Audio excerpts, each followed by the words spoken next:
여러분 안녕하세요. 김동호입니다. 오늘도 우리 날마다 기막힌 새벽 기억하고 나오신 여러분 환영합니다. 오늘은 요한 1서 2장 15절에서 17절 말씀입니다. 이 세상이나 세상에 있는 것들을 사랑치 말라. 누구든지 세상을 사랑하면 아버지의 사랑이 그 속에 있지 아니하니 이는 세상에 있는 모든 것이 육신의 정욕과 안목의 정욕과 이상의 자랑이니 다 아버지께로 쫓아온 것이 아니요 세상으로 쫓아온 것이라. 이 세상도 그 정욕도 지나가되 오직 하나님의 뜻을 행하는 이는 영원히 거하느니라. 아멘. 외국을 여행할 때 제 개인적인 생각이고 주관이지만 그렇기 때문에 그게 절대적인 것은 아니지만 저는 화려하게 지은 그 대성당 잘 들어가지 않습니다. 이제 단체로 여행 갔을 때도 저는 그냥 밖에서 있다가 만나곤 했지 거의 들어가지 않습니다. 몇 번은 들어가 봤습니다. 그랬는데 몇 번을 들어가 봐도 늘 마음이 불편했습니다. 이렇게 웅장한 성전, 그리고 화려한 장식, 그리고 신부들이나 추기경이나 이런 분들의 복장, 이런 것들이 너무 화려한데, 제 편협한 생각인지는 모르지만, 하나님의 영광을 가로채서 사람이 그 영광을 취하려 하는 것이 아닌가, 그런 생각이 들어서, 저는 하여튼 좀 불편합니다. 그래서 대성당 들어가는 거 별로 좋아하지 않고, 저도 예배당을 건축해 보았지만 교인이 적지 않았기 때문에 사이즈는 컸지만 제 나름대로 설계할 때 원칙이 있었습니다. 건축비를 가능한 한 아낀다. 돈을 아끼는 것이 아니라 너무 화려하지 않게 꼭 예배에 필요한 것만 한다 해서 그 당시로도 저 돈으로 예배당을 지을 수 있을까라고 하는 건축비로 예배당을 지었던 기억이 납니다. 그래도 그것도 주관적인 생각이지 다른 분은 또 그것도 화려하다 그랬을런지 모르기는 합니다. 그래도 하여간 제 마음은 예배당이 너무 화려하거나 크거나 필요 없이 과시하려고 하는 일은 그건 하나님의 뜻이 아닐 거이다. 하나님도 구약의 제사 너무 제사만 요란하게 하는 거 싫다 하지 않으셨습니까?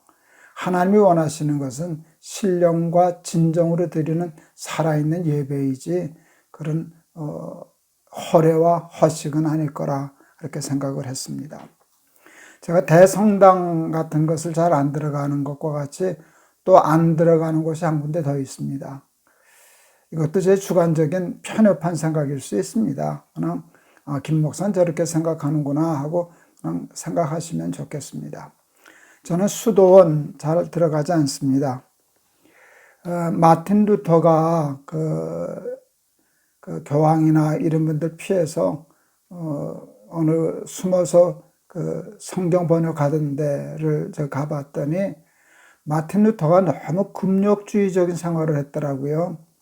딱딱한 나무골상, 초라한 책상 하나, 침대가 없었고요. 그 마대자루에다가 낙엽을 갖다 놓고 그거로 매트리스를 삼고 하루에 험한 음식 2끼 먹고 그러면서 살았다 그래요. 그런데 저는 그렇게 사는 것도 하나님이 기뻐하시는 일은 아니다. 너무 지나치게 화려하게 세상의 영광을 취하며 사는 것도 마땅하지 않지만 저렇게 자기 몸을 학대하고 금욕주의로 하나님이 기뻐하셨을까? 저는 하나님이 그거 기뻐하지 않으셨을 것 같아요. 저는 제 아들이 저를 효도한다고 그렇게 살면 저는 마음 아프고 싫을 것 같아요. 어느 수도원은 들어가면 평생 밖을 나오지 못하는 수도원도 있었더라고요. 그런 금욕주의적인 생활을 하면서 하나님 섬기는 마음은 충분히 이해가 가지만 저는 그것도 또 한쪽으로 치우친 것이라 그렇게 생각을 해요. 그래서 지나치지도 않고 모자리지도 않는 적절함, 그 균형을 유지하는 것이 참 중요하지 않을까 하는 생각을 해보았습니다. 가톨릭 교회가 성당도 크게 짓고 화려하게 장식도 하고 신부들의 추기경들의 복장도 왕처럼 그렇게 꾸미고 다니는 일을 반대해서 종교개혁자들은 거의 금욕주의자처럼 신앙생활을 했습니다. 예배당도 보면 아무런 장식이 없어요. 그냥 강대상 하나 있고요. 그 다음에 피아노도 안 둔 경우도 참 많이 있었어요. 근데 그것도 너무 지나친 것이 아닌가. 좌로나 우로나 치우치지 않아야 되는데 우리는 좌로 치우치거나 우로 치우치는 경우가 참 많았다 하는 생각을 해봅니다. 제가 오늘 세상을 사랑하지 말라 하는 말씀을 가지고 엉뚱한 말씀을 가지고 시작을 했습니다. 세상을 사랑하지 말아라, 하나님 사랑하라는 말씀인데 이 말을 잘못 오해하면 세상은 다 악한 것이다. 세상은 다 나쁜 것이다. 그래서 금욕주의자처럼 살아야 된다. 이렇게 오해하기 쉬운 말씀이 아닐까 싶습니다. 세상에서 돈 벌고 성공하고 출세하고 하는 모든 일들을 다 정욕을 쫓아 사는 일로 오해하고 매도하고 정죄하는 경우가 참 많은데 저는 성경을 전체적으로 읽을 때 성경이 말씀하는 건 그건 아니다라고 저는 생각을 했습니다. 이게 적절한 설명이 되고 비유가 되겠는지 잘 모르겠습니다. 제가 세상에서 사랑하는 여자는 한 사람밖에 없습니다. 제 아내죠. 제가 사랑하는 사람이 둘이 있다면 큰일이죠. 여러분, 제가 사랑하는 여자가 하나라고 하기 때문에 제 아내 외에 모든 여자들은 다 미워해야 할까요? 그건 아니잖아요. 그건 아니죠. 아내만 사랑하라고 그랬다고 해서 모든 여자들을 적대시하고 미워하고 원수시하고 그거는 잘못된 것이라고 생각을 합니다. 그래서 이제 보통 영어로 얘기하면 like와 love의 차이라고 할 수 있지 않을까요? 하나님이 나만 사랑해라 라고 하는 일은 세상을 다 미워하고 적대시하고 금욕주의적으로 살아라 라고 하는 뜻은 저는 아니라고 생각을 합니다. 저는 그 세상적인 어떤 즐거움, 그런 것도 제가 좋아하는 것들이 참 많아요. 전 놀이도 좋아하고요. 운동도 좋아하고요. 사람과의 관계도 좋아하고요. 제가 즐기고 좋아하는 것들이 참 많이 있어요. 또 그것이 제 삶에 많은 도움을 주어요. 그런데 저는 그것을 하나님처럼 믿거나 신뢰하거나 사랑하지는 않아요. 그 선은 지키려고 분명히 노력해요. 제가 설교하면서 여러 번 예화를 들었던 이야기가 있는데 제가 높은 뜻 숭의교회를 여러분 개척했을 때 이상한 소문이 돌았었어요. 제가 큰 물줄을 잡았다고. 제가 이제 예배당으로 빌렸던 학교의 이사장님 가족이 큰 부자셨거든요. 그분하고 이렇게 관계가 되어서 하니까 큰 물줄을 잡았다고. 그때 제가 글을 하나 썼죠. 제목을 잘 뽑았어요. 큰 물주와 조물주. 제가 물줄을 잡았습니다. 그 소문이 맞습니다. 그때 100억 받았다는 말도 돌더라고요. 100억보다 더 큰 보장을 받았습니다. 그런데 제가 잡은 물주는 큰 물주가 아니라 조물주입니다. 제 곁에 저희 교회도 돈 많은 부자들 많으셨어요. 부자들이 저를 하는 일에 돕고 헌금하는 일 많으셨어요. 헌금하면 받죠. 그렇지만 제가 물주처럼 기대지 않았어요. 그를 하나님보다 더 사랑하려고 그러질 않았어요. 제 나름대로 원칙은 있었어요. 솔직히 다 지키지는 못했어도 원칙은 분명했어요. 하나님은 사랑하고 세상은 좋아하고. 그런데 문제가 뭔지 아세요? 말은 이렇게 해놓고 사실은 하나님은 좋아하고 세상은 사랑하는 것. 그럴 위험성이 참 많죠. 그러나 그 위험성이 있다고 해서 세상이 위험하다고 세상을 다 죄악시하고 금욕주의로 살아가고 그렇게 사는 것은 좌로나 우로나 치우치는 일입니다. 쉽지는 않습니다. 우리 사랑하는 날개새 가족 여러분, 절대로 쉽지 않습니다.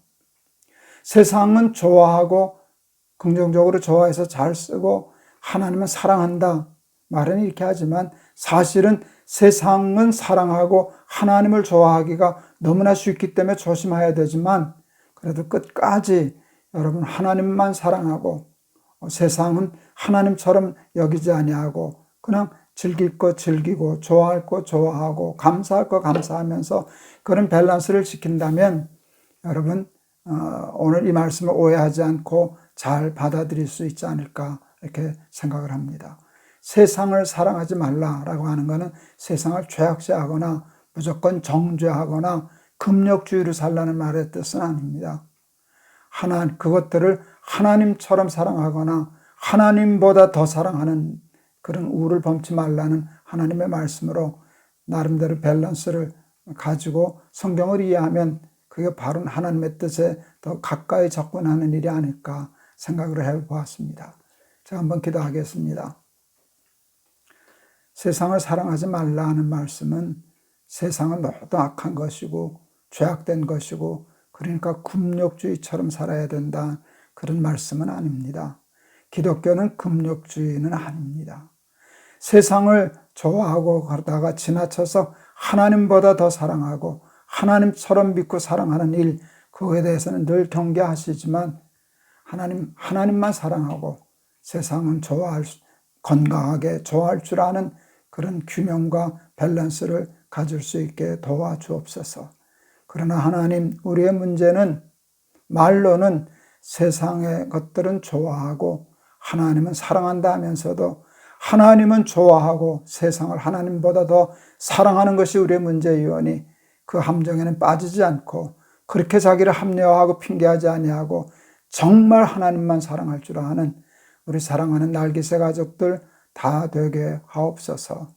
예수 그리스도 이름을 받들어 기도하옵나이다. 아멘.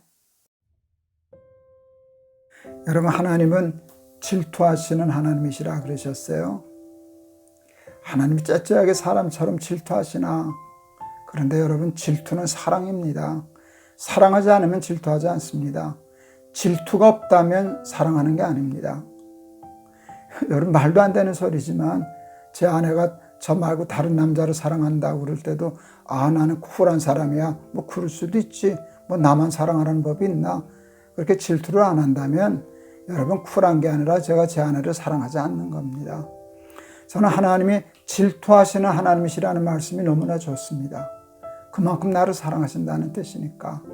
그래서 세상은 좋아하고 하나님은 사랑해요. 말은 이렇게 하면서도 실제적으로는 하나님은 그냥 좋아하고 세상을 사랑하면 하나님은 질투해서 우리를 버려두시지 않으실 겁니다.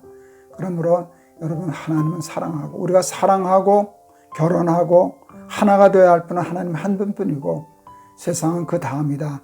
이 구분을 잘하면서 살아가는 우리 사랑하는 날개새 가족들 다 되시기를 바랍니다. 오늘 참 설명하기가 좀 어려웠는데 잘 설명이 되었으면 좋겠습니다. 여러분, 내일 또 뵙겠습니다. 여러분, 사랑합니다.